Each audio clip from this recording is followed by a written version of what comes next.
શકાય. તો હજુ પિતા વિશે કંઈક કહેવા માંગુ છું. આપ સૌ શાંતિથી સાંભળો એવી મારી નમ્ર વિનંતી.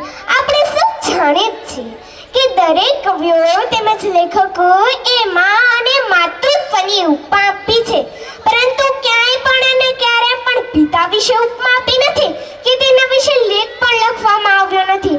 બાળકો નાના હોય ત્યારથી મોટા થાય ત્યાં સુધી તેમના માતૃપ્રેમને બંધાવે છે, પરંતુ આજ સુધી ક્યાંય પિતૃપ્રેમને બંધાવ્યો નથી. હું માતાનો વિરોધ નથી કરતી, પરંતુ પિતાનું મહત્વ કરવા માંગુ છું. પિતા શબ્દ તો બધા જાણે છે, તેનો મર્મ કોઈ જાણે છે નહીં? તો ચાલો આજે જણાવો. મકાનને ટકાવી રાખવા મજબૂત પાયાની જરૂર પડે છે. મકાનને ટકાવી રાખવા મજબૂત પાયાની જરૂર પડે છે. તે જ પ્રમાણે સુંદર પરિવારને ટકાવી રાખવા સાહેબ પિતાની જરૂર પડે છે. પિતાની હાજરી સૂરજ જેવી છે. શું પિતાની હાજરી સૂરજ જેવી છે? સૂરજ ગરમ જરૂર હોય છે, પરંતુ એ ના હોય ને તો અંધકાર છવાઈ જાય છે. જેને પોતાના પિતાનો પ્રેમ નથી મળ્યો એ બાળકને એકવાર પૂછી તો જજો કે જીવનમાં પપિતાનું મૂલ્ય શું. એક વાત છે સાહેબ, જ્યારે તું નાનો હતો, પાપા પગલી ભરતો હતો, ચાલતા ચાલતા પડી જતો, ત્યારે મનમાં એક જ વિચાર આવતો, પપ્પા છે ને. જ્યારે તું સ્કૂલે જતો, છોડવા આવેલા પપ્પાને પાછું વળીને ટાટા કહેતો, ત્યારે મનમાં એક જ વિચાર આવતો, પપ્પા છે ને. જ્યારે તું કોલેજ જતો, મોજ મસ્તી કરતો, કોઈ મૂંઝવણ અનુભવતો, ત્યારે થતું પપ્પા છે ને.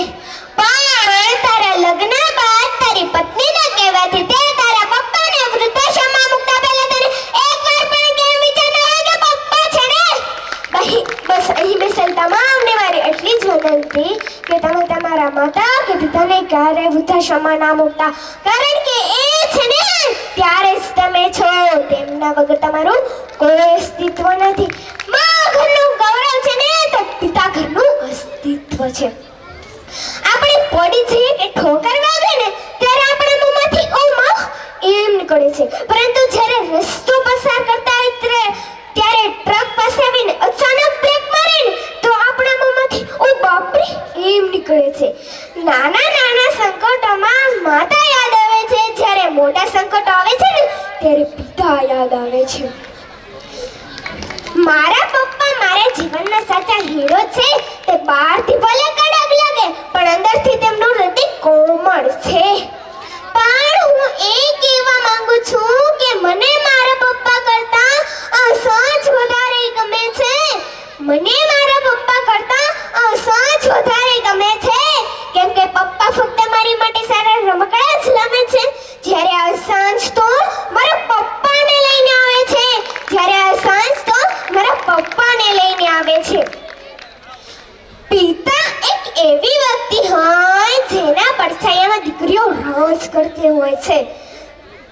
અરે હું પિતા વિશે કહું તેટલું જ ઓછું છે.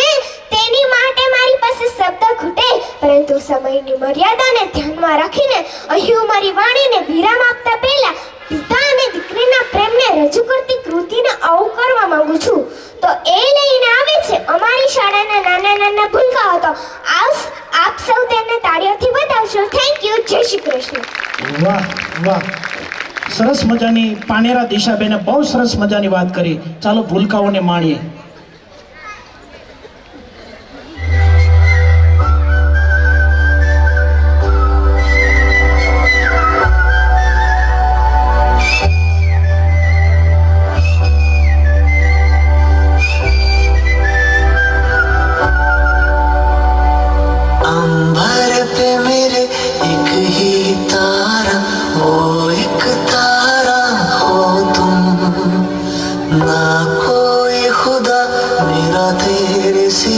मेरा जग सारा हो तुम, मैंने तुम्हें जहाँ रखा कोई नहीं है वहाँ.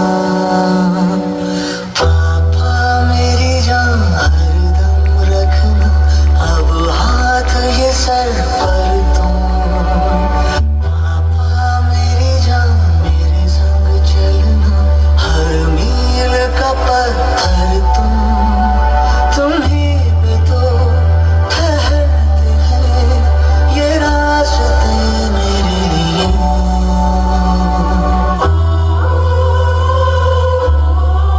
मेरा सुपर हीरो ना हवा में उड़ता है ना विलेन से लड़ता है, फिर भी मेरा सुपर हीरो बाकी सुपर हीरो से बेस्ट है। मेरा सुपर हीरो के पास कोई सुपर पावर नहीं है, फिर भी वो मेरी सारी विश पूरी करता है। बस एक प्रॉब्लम है, मेरा सुपर हीरो मुझसे झूठ बोलता है कि उसको भूख नहीं लगती। वो झूठ बोलता है, वो कभी थकता नहीं है।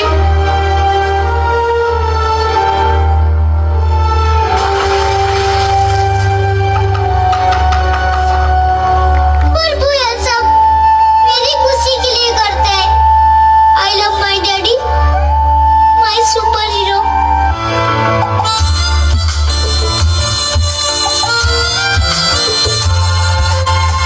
हर गम उठा लूं तन्हा अकेला, तेरे लिए है खुशियों का मेला।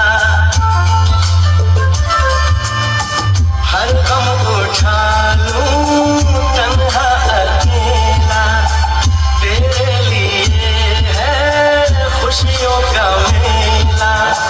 सारा संसार तुम